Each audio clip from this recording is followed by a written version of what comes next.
All throughout this month of February, we are taking the time to honor those who made Black history in our communities. Yeah, Wink News reporter Ashley French spent some time in Punta Gorda to learn more about one of its historical murals that reflects on nearly a century of Black history in that area.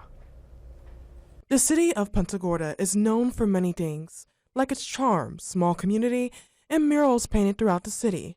It's visual that people can connect with. A visual worth 1,000 words, and this one in particular connects personally to several families, painted by artist Keith Goodson. When I started to hear some of the stories and do some of my research on this particular mural, I was intrigued by the humanity of all of it.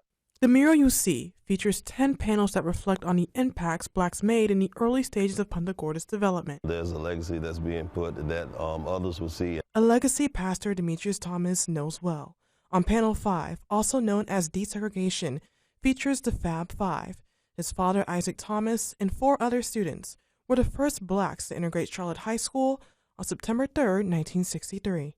That took a lot of bravery. He told me some stories of it on the first day of coming there, that it was a good experience as well. He was scared and all, but the parents and the teachers and all the students welcomed those 5 kids. So it was exciting yet nervous at the same time. During those times where the walls of segregation was still enforced, it didn't stop Thomas's father or the others from making history in the classroom and on the field at Charlotte High. Yeah, he was very, very involved in sports. He played on the football team for Charlotte High, and he also ran track. He played sports all the years he was in there. It was a purpose behind everything they did. A purpose that would serve a greater meaning for generations to come.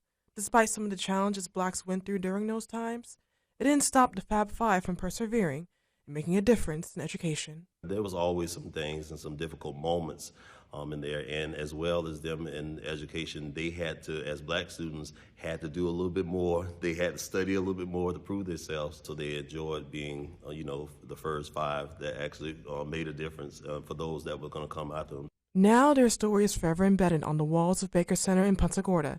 So the next time you happen to see this mural, I would really encourage anyone to come up and not only look at the mural, but interact with the panel there that has all the QR codes and see the actual stories on, what the panel means and each one, what does each one represent and the story behind it. in Punta Gorda, I'm Ashley French, Wink News.